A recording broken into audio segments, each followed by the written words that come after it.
lắm.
tay vô nó tận tới bắn nó tới chạy vô nó cái nó này cái nó cái này cho cái trong hoa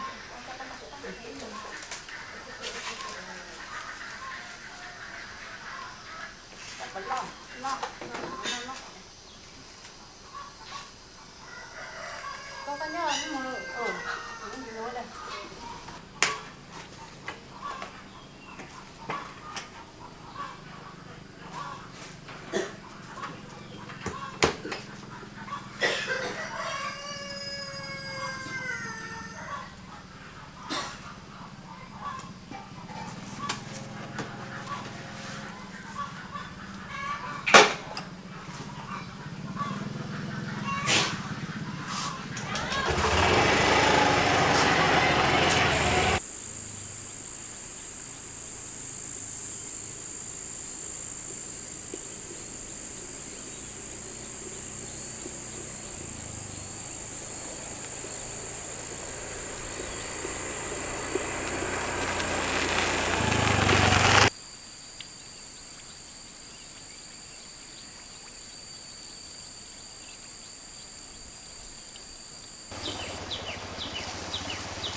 Hoặc là tính 10 cân thôi.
Bao nhiêu luộc cái tem mô tàng hình này.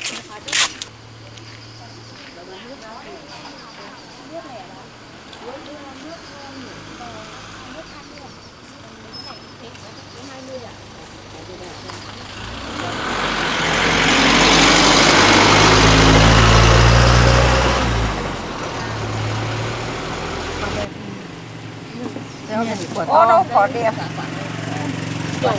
Đợt này ở khe không ở suối nước nó mưa to ấy là về thì xấu, còn đợt trước hái đẹp lắm.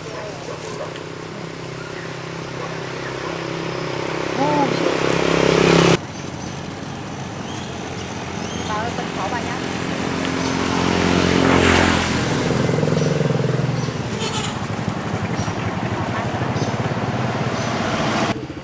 Chúng em mang kho cá. Vâng, đấy tầm đang tầm xanh. Đây bà ơi, bà có ba. Cái một thì 25.000. 25.000 nhưng mà này cứ 20.000 thôi. 45.000 thôi của bà. Điện thoại của ai mà số điện thoại của tí. Sao mấy? Cái này của chị 7 lạng thôi. Điện thoại mấy? Biết rồi, 62 Anh khuyên là có anh không nghĩ mà cứ bà là cho mặc theo kiểu bà lấy chuối không? Có. Bà số kia là cân. Đây là đủ phải không? 20.000. 25.000 cho bà xin 1.000. Bởi vì là bà không có tiền lẻ nhá.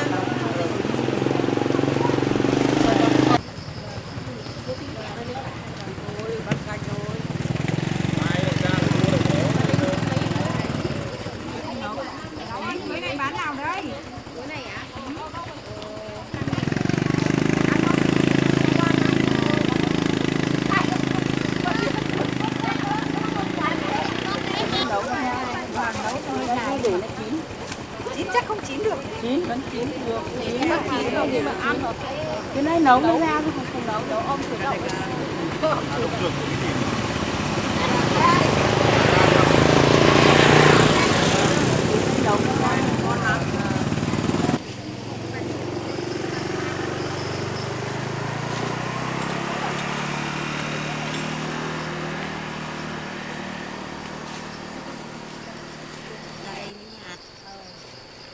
Có phải rau đây đâu, rau ấy đấy, cái này mùa lợn họ mua.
Mấy quá còn 15.000.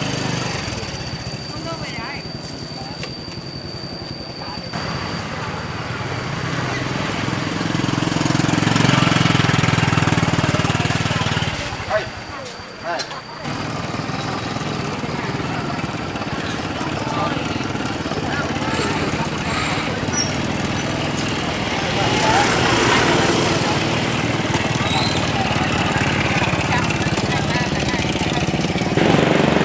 cho vào cùng một túi nhanh nhá.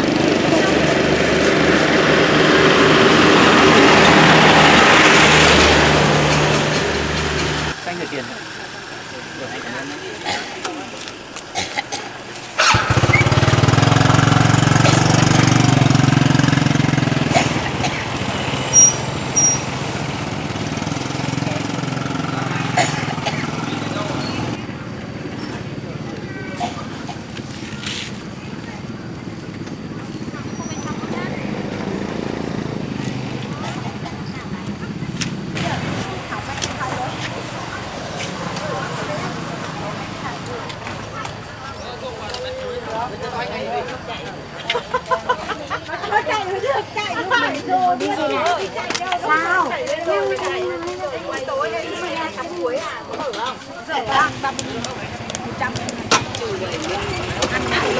Đấy, chỉ một cái bó hoa 100 xu mình được có 10.000 thôi.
Tính tiền cho cô rồi.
Thế cháu đi bán cái gì về?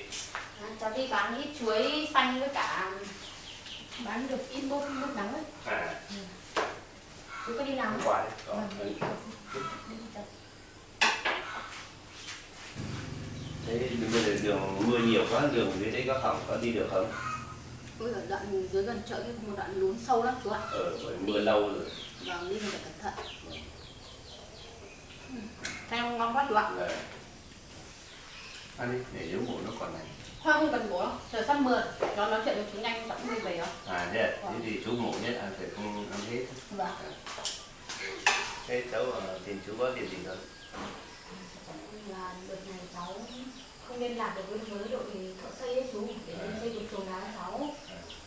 À thế thợ xây ở đây thì thấy đóng cửa lâu lắm mà đi làm đâu chưa về. Nhưng chắc là vẫn làm cái dự án ở bên sau kia thôi. Ừ.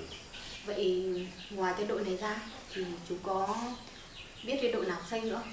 Có, ở trong này có 2 đội nữa, nhưng mà nó không biết là có ở nhà hay làm cho ai không, cũng không rõ được, phải hỏi xem nữa. Thế thì có khi là phải sợ là họ lại đang làm ở dự án khác rồi chú nhỉ? Về Nếu mà cháu cần gấp thì để chú đi hỏi xem là đội kia, hai đội kia là có làm được, có làm không. Cũng là làm thì chú đi báo là cháu nhé.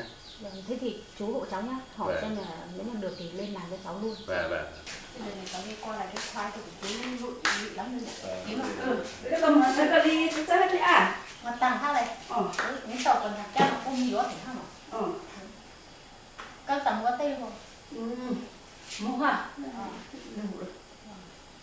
Bây giờ mai nó sẽ mua quá thì tôi sẽ phụ chế cái tôi xây con một cái. Cả tàu to lên em. Đấy, cả hai cũng được ta. Xoay căn xá tàu ấy từ phải cho ấy tàu to lên hả? Có gì có chế một xây chế để nó có cho tôi xin nè. Chú tìm nó nhé. Đấy. Chú ơi, thế cháu nhờ chú hộ cháu nhé. Vâng. Rồi cháu đi về con tôi ngày mai chú sẽ giúp cháu. Vâng. Nó kêu mà nó đâu mà. Nhau là em tôi nhớ lúc nào ăn đấy à? Cứ còn đến cái mũi rồi nó não.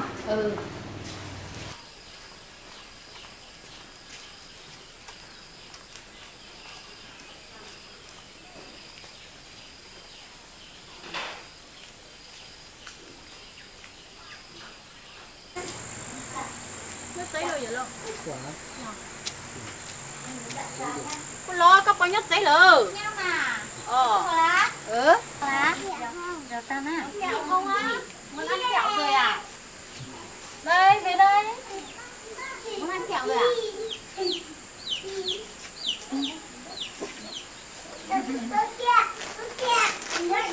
Đây. Đi vào chia em nữa. Đi vào trong chia em nữa. Không, rồi nè. Em tính đây tê có cái tàu lũ. Trả tàu lũ cái chờ ha. Đây là chờ này hỗ trợ. Có cái tàu là cho nó. Chia nhau nhá. Chia nhau ăn nhớ chưa? Chia bà một cái. Chia bà một cái. Ngon lắm. Đây bảo đây ly này cao tỉnh đứa thang xóa bảo nhau ha. Phải cho nhuần thân thăng lên hàng dưới ít bao đọc vẫn ngon. Cái nhiều năm này. Ngon không? Chắc đi học với nhỉ? Ê, ấp ở nhân tôi phải thực kia, sao phải chờ? Sao thì cũng chỉ có tụi nó thì lau cổ xem khí tụi nó lau cổ. Đợi, đứng lên cô xem cao tầm nào nào. Nào về đây cô xem cao đến tầm nào rồi? Đứng đây. Một đứa cao hơn một đứa không bao nhiêu, một đứa lên đây, một đứa lên đây. Đấy trong có tất cả tốt khâu này. Em mua ấy, phải nhớ đến đó. Nhỏ dinh cho lấy em. Ấy nó phải khâu thì số liệu có.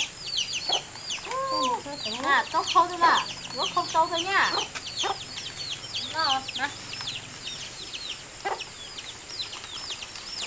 Thế thì cậu cắt ra cái lên hả? Giờ cũng phải mua áo bị tù nó liền mà. Để cho thành con nào này con mua. Mua à. Tàu nói lót con nào mà có. Thì tăng cái gì thì tàu thôi. Tàu mua tăng từ rồi. Ông cho em cứ cho. Tôi ha cho em cứ cho đi ăn cho một số mình chạy rồi. Cho luôn này cái mua tăng trà. Cả tay cọ ha cho bệnh nhân à cái sinh này sinh quá to thẳng đánh lên bóc từ không có thấy gì nào.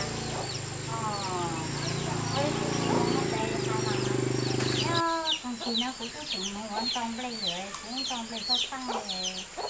Ê nhân này thì nhân tổ thì tàu thì phải Con lấy cái con mà con nhân này cái có sáng ta lấy nó cắt xôn mà còn. Nhân nó gì nó cắt tầm nó thì mà tàu ha. bây giờ một oan chú hấp quả các một. Mua ha. Các cô cho tán rồi cho ta nhiều. Nó có chắc là không thể không nói là thấy mà cũng phải gắn Hôm nay cũng như nó nữa. Đấy là. Ở đây tại mua cái nước một tô tại của tôi mà. Ấy nó là các cô tao nè. Các cô cho tôi nhắc hay con tăng luôn mà còn. Đi nhau vậy luôn. Nó mua tôi.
Ngon đấy.